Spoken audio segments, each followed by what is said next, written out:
In the final chaotic days of the Second World War, one German general made a decision that defied Adolf Hitler's direct orders and saved the lives of tens of thousands of soldiers and civilians. General Walther Wenck, commanding the German 12th Army in April and May of 1945, chose to abandon a hopeless mission to relieve Berlin and instead conducted what he called his Rettungsaktion, his rescue operation, evacuating between 100,000 and 250,000 people westward across the Elbe River to surrender to American forces rather than fall into Soviet captivity. This is the story of how Germany's youngest panzer general turned his back on the dying Reich to save lives in the war's final hours. Walther Wenck was born on September 18, 1900, in Wittenberg in the province of Saxony, into a family with deep military traditions stretching back generations. His father, Maximilian, served as an officer in the Imperial German Army and rose to the rank of lieutenant colonel during the First World War. The Wenck family paid a terrible price during that devastating conflict. Walther's older brother Helmuth was killed in action on March 27, 1915, fighting on one of the many brutal fronts that consumed a generation of young European men. His other brother, Hans Ulrich, fell on April 9, 1918, just 7 months before the armistice that ended the war. These profound losses shaped the young Walther in ways that would influence his decisions decades later when he held the lives of thousands in his hands. At the age of 11, young Walther entered the Naumburg Cadet Corps, beginning his formal military education even as the Great War raged around him.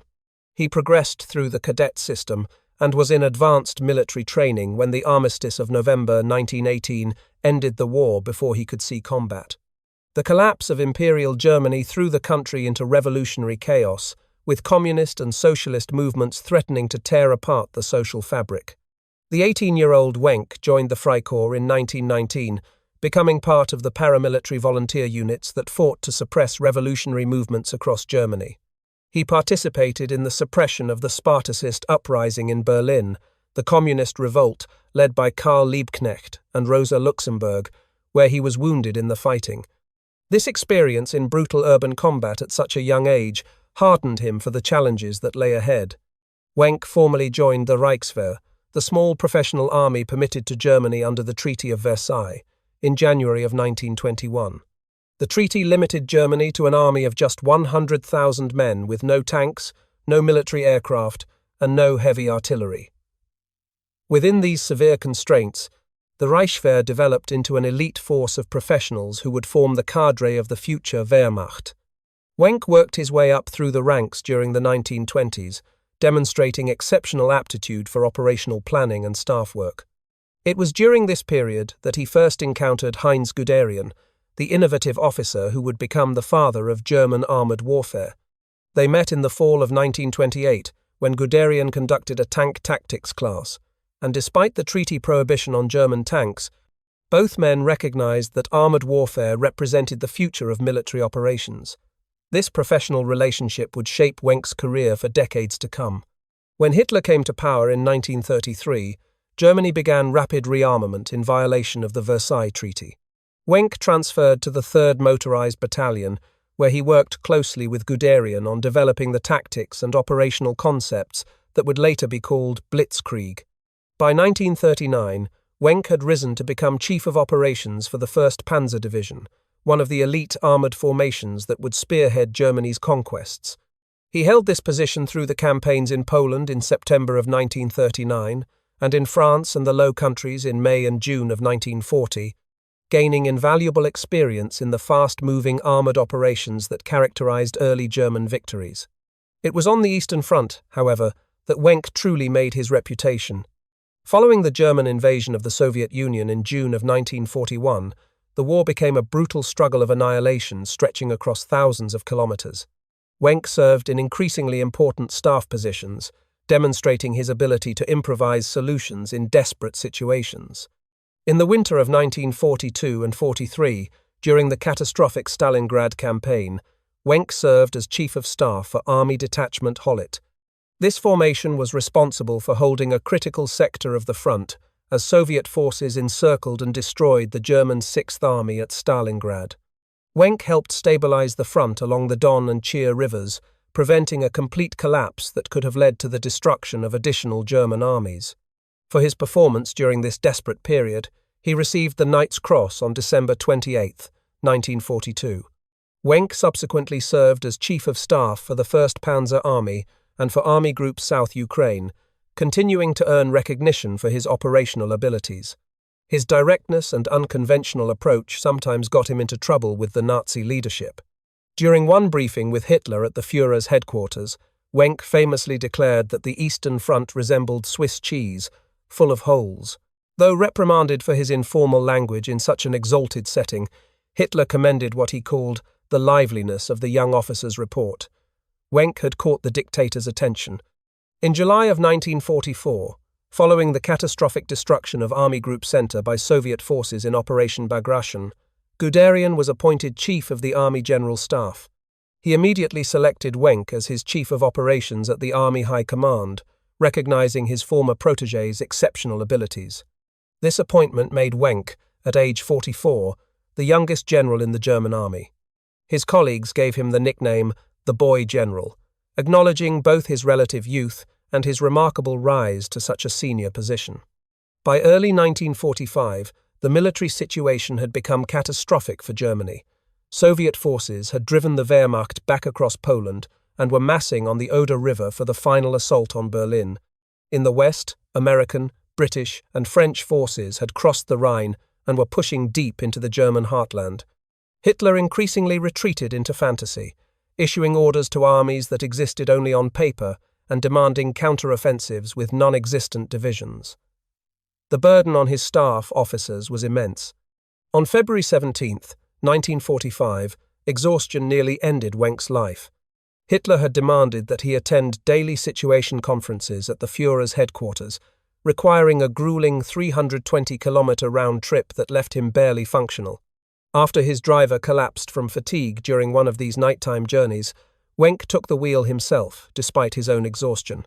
He fell asleep while driving and crashed into a bridge railing. The car caught fire immediately upon impact. Wenck suffered a fractured skull and 5 broken ribs in the collision. His driver, despite his own injuries, managed to pull Wenck from the burning wreck mere moments before it exploded in flames. It was a near thing. Wenck spent weeks in hospital recovering from his serious injuries, his participation in the final weeks of the war seemingly at an end. The strategic situation continued to deteriorate during Wenck's convalescence. On April 12, 1945, President Franklin Roosevelt died suddenly in Warm Springs, Georgia, briefly giving Hitler hope that the Western Alliance might collapse. That same day, American forces reached the Elbe River near Magdeburg, just 100 kilometers from Berlin. But Eisenhower had already decided to halt at the Elbe and leave the capture of the German capital to the Soviets, a political decision that would shape the post-war division of Europe. On April 16, 1945, Marshal Georgy Zhukov launched the main Soviet offensive against Berlin from the Oder River with overwhelming force. Nearly 2.5 million Soviet soldiers, supported by over 40,000 artillery pieces and thousands of tanks, smashed into the German defensive positions. Marshal Ivan Konev's forces attacked simultaneously from the south. The depleted German defenders, many of them old men and teenage boys, fought with desperate courage but could not stop the Soviet juggernaut. In early April, Wilhelm Burgdorf contacted the recovering Wenck with orders to assume a new command. On April 7, 1945, Wenck was promoted to General der Panzertruppe. 3 days later, on April 10, he assumed command of the newly reconstituted 12th Army, which was assembling in central Germany between the Elbe and the advancing Soviet forces. The 12th Army existed more on paper than in reality. The formation was reconstituted using the command staff of the dissolved Army Group North, which had been cut off in the Courland Pocket on the Baltic coast. Hitler's orders called for an army of 10 divisions, totaling approximately 200,000 soldiers capable of launching a massive counterattack through American lines to relieve Army Group B, which was trapped in the Ruhr Pocket under Field Marshal Walter Model. This plan bore no relationship to reality. Wenck received approximately 5.5 divisions with somewhere between 55,000 and 80,000 men. The historian Anthony Beevor would later describe this force as having only a few vehicles and tanks, mostly mobile assault guns. The army comprised 4 corps of wildly varying quality and capabilities. The 20th Corps under Lieutenant General Karl Erich Kohler contained 4 infantry divisions named after German military heroes of the past. The Theodor Körner Division was named for the poet and soldier who died fighting Napoleon. The Ulrich von Hutten Division honored the 16th-century knight and humanist. The Ferdinand von Schill Division commemorated the Prussian officer who led an uprising against Napoleon in 1809. The Scharnhorst Division bore the name of the great Prussian military reformer. These designations reflected an attempt to invoke German military tradition in the Reich's final hours. The 39th Panzer Corps, under Lieutenant General Karl Arndt, included the Clausewitz Panzer Division, named for the famous military theorist, along with the Schleigeter Division composed of Reich, labor service personnel, and various reserve infantry units. The 41st Panzer Corps, under Lieutenant General Rudolf Holster, contained the von Hake and 199th Infantry Divisions. The 48th Panzer Corps under General Maximilian von Edelsheim controlled miscellaneous units gathered from the Leipzig and Halle areas. The quality of personnel varied enormously across these formations. The Scharnhorst Division performed exceptionally well in the coming battles because approximately 80% of its personnel were officer and non-commissioned officer candidates from military schools. These men had extensive training, high motivation, and excellent small unit leadership despite the hopeless strategic situation. They knew how to fight and were determined to prove themselves. Other units consisted of Volkssturm militia, essentially old men and boys pressed into service, Reich labor service youths who had been digging fortifications rather than training for combat, and Hitler Youth members who had not even finished school. Many had never fired a weapon in anger and had no idea what awaited them. Equipment was critically limited throughout the 12th Army. The Clausewitz Panzer Division, for example, despite its designation as an armoured formation, received only 31 Stug 3 assault guns, 10 Panther tanks, 5 Jagdpanther tank destroyers, and a handful of other armoured vehicles. This was a shadow of what a panzer division should possess. One unexpected advantage was that supply barges carrying fuel and ammunition had been trapped in Wenck's sector by the rapid Allied advances, providing adequate supplies for operations when other German formations were immobilized by shortages. The army deployed along a 200-kilometer front, stretching from Wittenberg in the north to Leipzig in the south, initially facing west against the advancing American forces. In mid-April, before receiving orders to turn toward Berlin, Wenck's forces successfully counterattacked American bridgeheads on the Elbe River. These actions demonstrated that his young and inexperienced soldiers could still fight effectively when properly led. The Americans had crossed the Elbe at several points and were probing toward Berlin when Wenck's divisions struck back, eliminating the bridgeheads and forcing the Americans back across the river.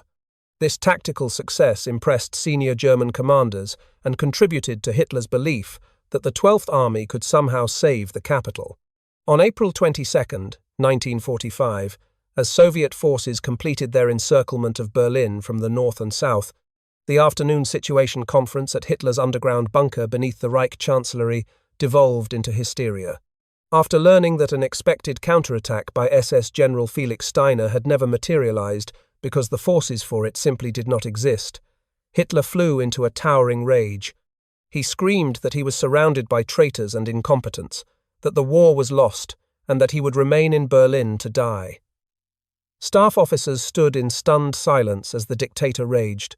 When he had exhausted himself, General Alfred Jodl, the chief of operations at Armed Forces High Command, quietly suggested that since the Americans had halted at the Elbe and clearly intended to leave Berlin to the Soviets, the 12th Army could be turned away from the west and directed toward the capital. Perhaps Wenck could break through and save the city. Hitler seized on this idea with desperate, irrational hope.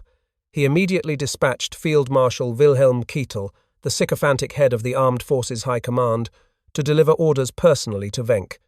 Keitel drove through the night, passing through territory that would soon be overrun by Soviet forces, and reached the 12th Army's headquarters in a forestry station near Wiesenberg around 1 o'clock in the morning on April 23rd.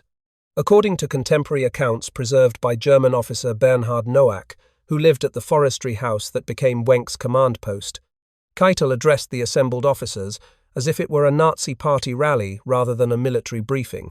Swinging his field marshal's baton dramatically, He called on them to rescue the Führer and save Germany in her darkest hour.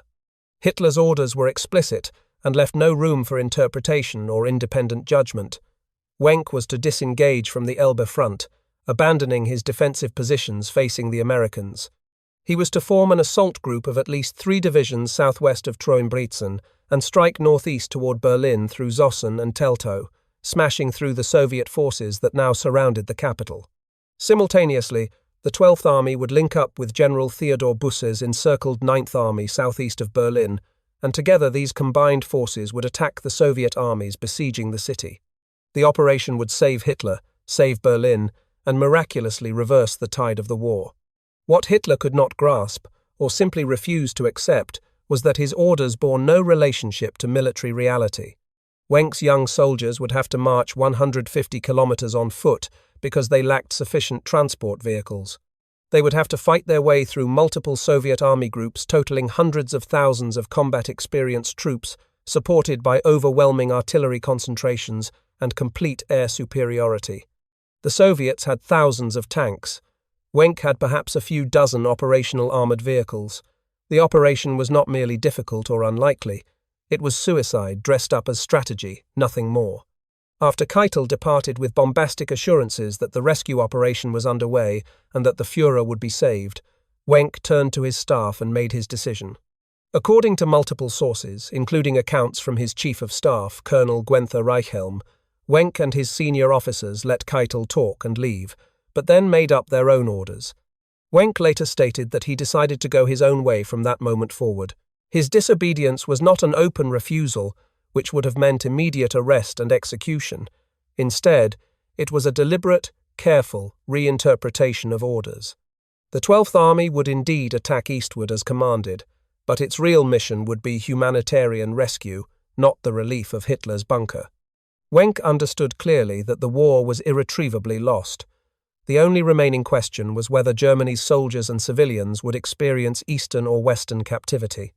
Soviet captivity meant years in brutal prison camps from which many would never return. It meant atrocities against civilian populations that were already occurring across Eastern Germany. American captivity meant relative safety, decent treatment, and eventual release. Wenck chose to hold a door open for a general exodus from what would become the Soviet occupation zone. When Wenck addressed his young soldiers, many of them teenagers who had never experienced combat, he was brutally honest with them about what lay ahead. He told them that they had to go in once more, that they had to attack toward the east. But he also told them that it was not about Berlin anymore, and it was not about the Reich anymore. Their task was not to save Hitler or to reverse the verdict of history. Their task was saving civilians and soldiers from falling into Soviet hands. Wenck would only gamble the lives of his young men for this purpose, ordering them to hold positions for just an hour or two so that others could live. On April 24, 1945, the 12th Army began its eastward attack. The 20th Corps, spearheaded by the capable Scharnhorst Division with its officer candidates, penetrated toward Berlin through Soviet screening forces. At their furthest advance, Wenck's forces came within approximately 32 kilometers, about 20 miles, of the capital's outskirts. The Ulrich von Hutten Division briefly reached the area around Furch near Potsdam and established contact with the Potsdam garrison, which was itself surrounded by Soviet forces. For a moment, it seemed that some kind of corridor might be possible, but the Soviets were simply too powerful, too numerous, and too well supplied to be pushed aside by Wenck's understrength divisions.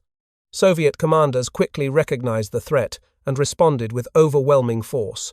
Artillery concentrations smashed German positions, tank formations counterattacked, aircraft strafed and bombed any movement on the roads.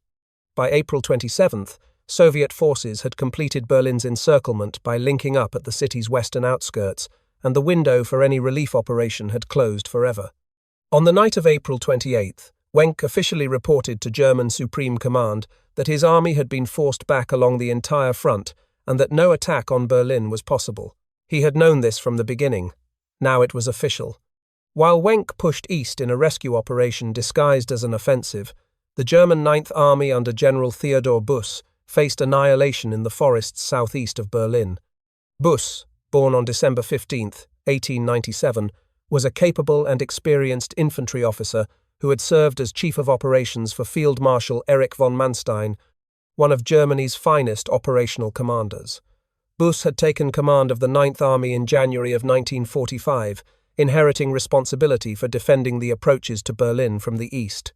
After defending the Seelow Heights against Marshal Zhukov's massive offensive that began on April 16th, the Ninth Army found itself in a desperate situation. The Soviet breakthrough had been achieved at enormous cost, with perhaps 30,000 Soviet soldiers killed in the initial assault, but the German defensive line was shattered. By April 22nd, the Ninth Army was encircled in the Spreewald forest region southeast of Berlin, cut off from the capital it was supposed to defend and from any hope of supply or reinforcement.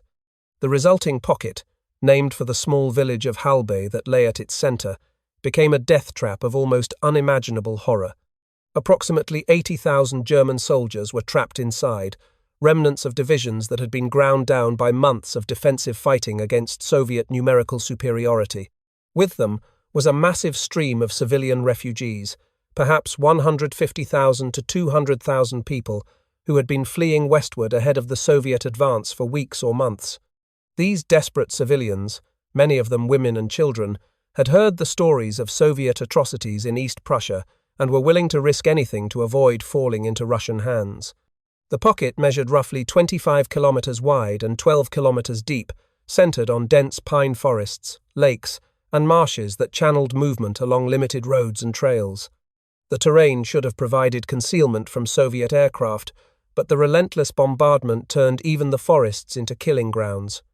Conditions inside the Halbe pocket were catastrophic beyond any adequate description. Soviet artillery fired continuously, day and night, saturating the forest with high explosives. The shells were deliberately fused to explode at treetop height, a technique called airburst that maximized the killing effect. Each explosion sent not only metal fragments slicing through the packed columns of soldiers and refugees, but also deadly wooden splinters from shattered trees. Men who survived metal shrapnel were killed by spears of pine wood driven through their bodies. The roads through the forest became corridors of death. Wounded soldiers lay screaming by roadsides where there was no one to help them. Bodies were rolled into ditches with soil thrown hastily over them, unmarked and unidentified. Many were not dead when they were buried. Young soldiers, many just 16 or 17 years old with no combat experience, broke down completely under the relentless bombardment. The smell of death hung over everything. Burning vehicles blocked the roads. Horses, maddened by the explosions, ran wild through the columns. The Battle of Halbe, which raged from April 24th through May 1st, 1945, saw the trapped Germans attempt multiple desperate breakouts against overwhelming Soviet force. Marshal Ivan Konev, commanding the 1st Ukrainian Front, deployed approximately 280,000 Soviet soldiers, supported by 7,400 guns and mortars, 280 tanks and self-propelled guns, and 1,500 aircraft to destroy the pocket. These forces were fresh, well-supplied, and eager to finish the war. Konev's strategy was methodical and merciless. He intended to split the German formation into segments, like cutting a caterpillar into pieces, and then destroy each piece individually while preventing any escape to the west. The main breakout attempt came on the night of April 28th, when survival required desperate measures. The assault was led by the remaining Tiger II heavy tanks of the 502nd SS Heavy Panzer Battalion, their massive 68-ton vehicles crashing through Soviet blocking positions to create a corridor westward through the encirclement. Behind the tanks came everything that could move. Soldiers and civilians mixed together in a desperate human river flowing toward the west and possible salvation. Busse's plan was to push west with heavy armor at the head of the column, while desperate rearguard actions protected the mass of soldiers and civilians following behind. The column moved like a wounded animal through the forest, leaving a trail of dead at every Soviet blocking position that had to be overcome. Men died to gain a few hundred meters. Then they died to gain the next few hundred meters.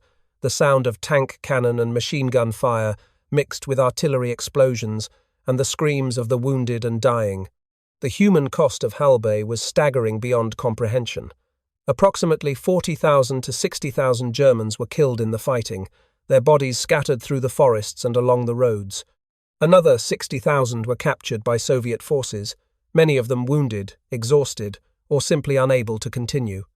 An estimated 10,000 civilians perished in the crossfire and bombardment, including many women and children. Soviet losses were also severe, reaching at least 20,000 killed as German soldiers fought with the desperation of men who knew what awaited them in Soviet captivity.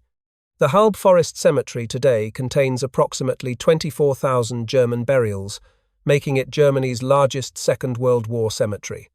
10,000 of those buried there remain unidentified, their names lost forever.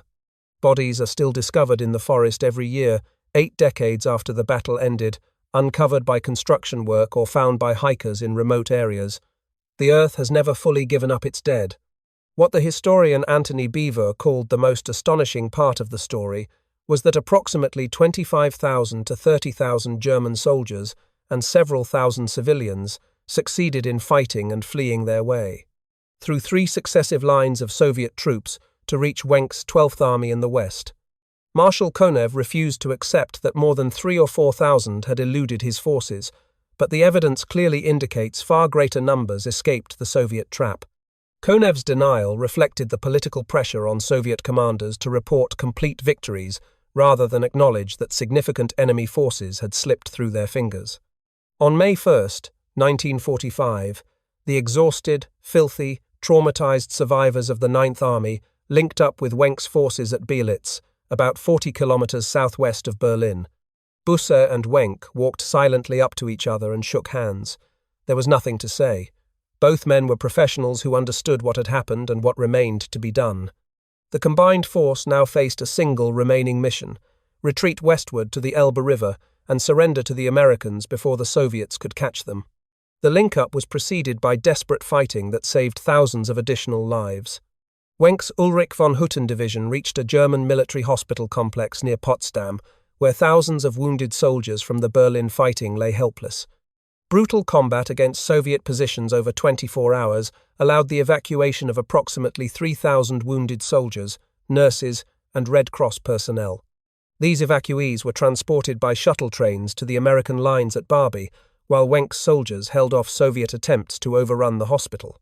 Between May 4th and May 7th, 1945, the main evacuation occurred at crossing points along the Elbe River. The primary location was Tangermünde, a medieval town whose 833-metre combined rail and highway bridge had been destroyed on April 12th by retreating German forces trying to slow the American advance. Now, those same German forces desperately needed the bridge they had destroyed.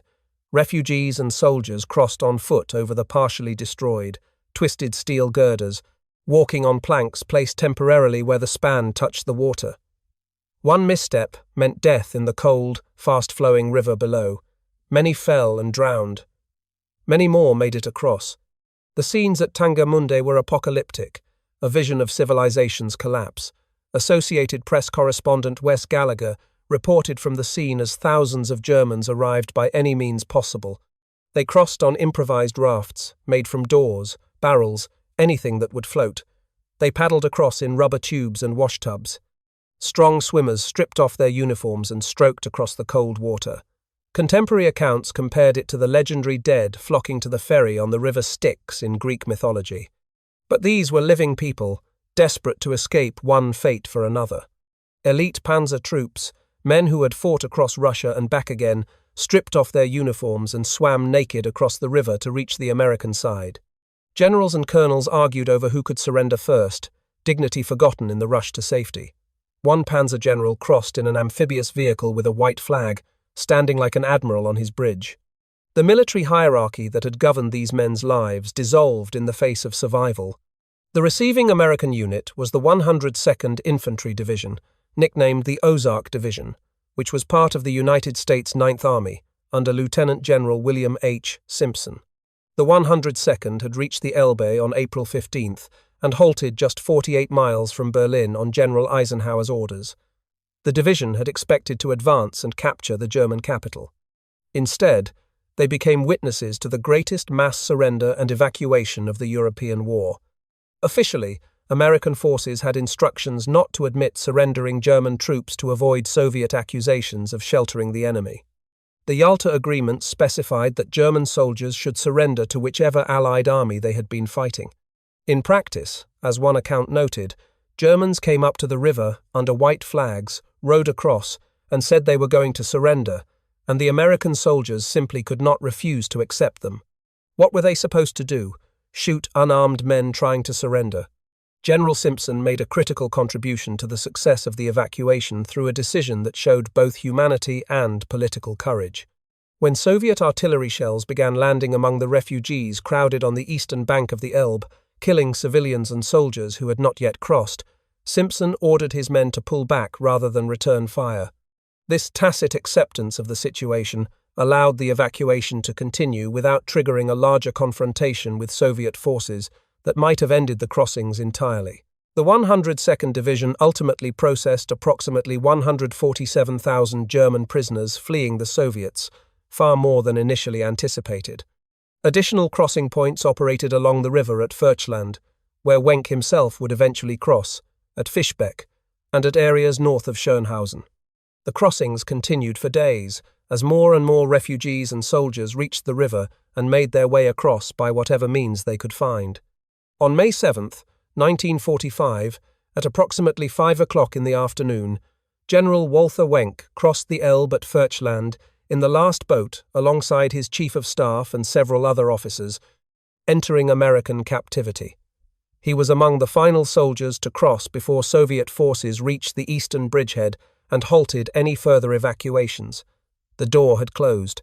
The claim that Wenck's operation saved approximately 250,000 people appears in multiple historical sources and requires careful analysis to understand its basis.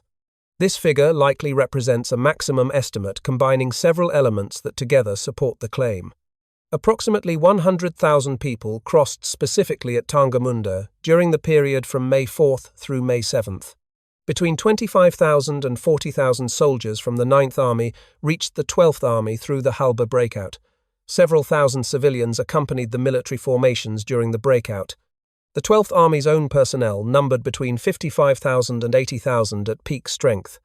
Additionally, the 12th Army had been sheltering and feeding over 250,000 refugees daily in its rear areas before the evacuation began. The United States 102nd Division documented processing approximately 147,000 prisoners at the Elbe crossings. Other American units accepted additional evacuees, including the 29th Infantry Division and the 82nd Airborne Division, which received approximately 146,000 to 150,000 Germans surrendering in its sector. The combined total across all crossing points and receiving units makes the 100,000 to 250,000 range plausible, though precise figures remain historically contested given the chaos of the final days. General Theodor Busse, who coordinated closely with Wenck and shared his priorities for saving lives over pointless combat, survived the war and the Soviet captivity he had worked so hard to help others avoid. The Knights Cross holder had commanded the doomed 9th Army through the nightmare of Halbe, making the critical decision to push west rather than obey Hitler's orders to attack toward Berlin. After American captivity from 1945 to approximately 1947, Busse remarkably travelled 800 kilometers by bicycle, disguised as a travelling salesman to rejoin his family in Bavaria.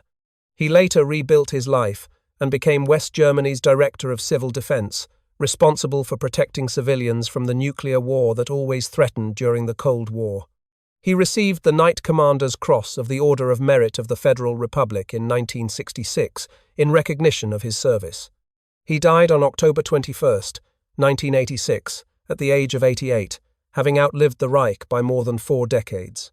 General Gotthard Heinrici, who commanded Army Group Vistula, which included both the 9th and 12th Armies, also defied Hitler in the war's final days. Considered the Wehrmacht's premier defensive expert, a man who had held positions others said could not be held, Heinrici began unauthorized westward retreats on April 21. He told his subordinates that Berlin would not become another Stalingrad, that he would not sacrifice his soldiers for a lost cause. Field Marshal Keitel confronted and dismissed him on April 28 and 29 after discovering troops marching north and west away from Berlin rather than toward it as Hitler demanded. Heinrici surrendered to British forces on May 28, 1945, and lived quietly in retirement until his death on December 10, 1971. General Helmuth Weidling commanded the defense of Berlin itself and represents a tragic counterpoint to Wenck's story. Ironically, Hitler had ordered Weidling shot on April 22 for allegedly retreating without orders, a misunderstanding based on confused communications. The charge was cleared up when Weidling personally appeared at the Führer's bunker to protest his innocence and explain what had actually happened. Impressed by his courage in facing certain death to clear his name, Hitler appointed him Berlin defense commander on April 23. Weidling reportedly said that he would rather be shot than have this dubious honor of commanding the hopeless defense of a doomed city.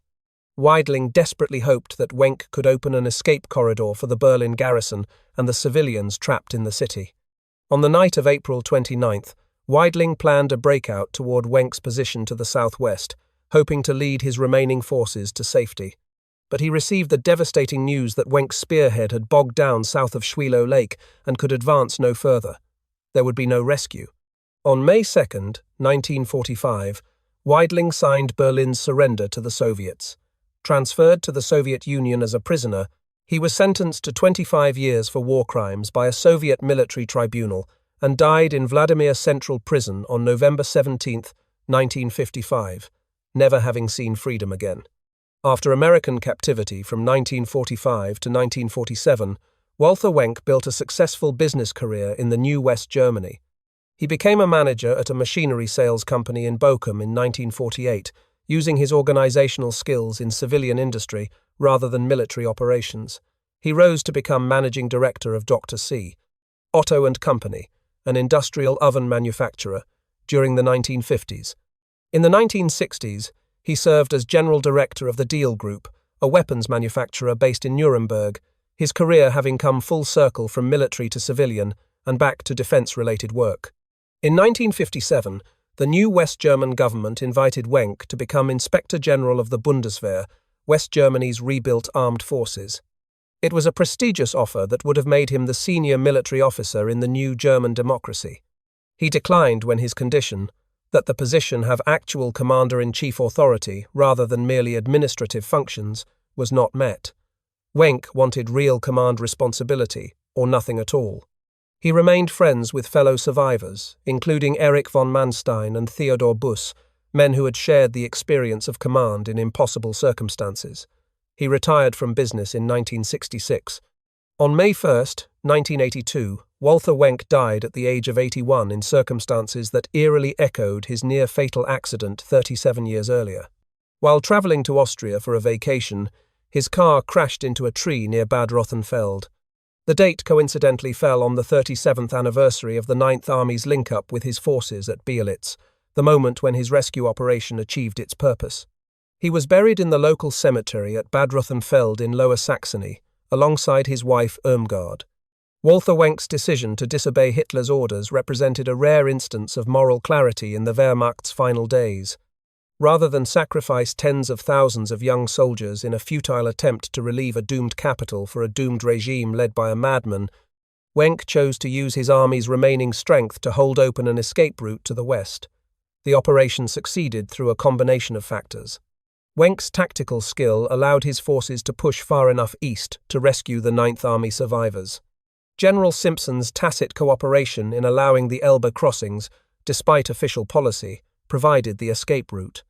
The chaos in German command structures prevented effective enforcement of Hitler's orders, and the desperate determination of soldiers and civilians who crossed the Elbe on twisted bridge girders, makeshift rafts, and wash tubs provided the human will to survive.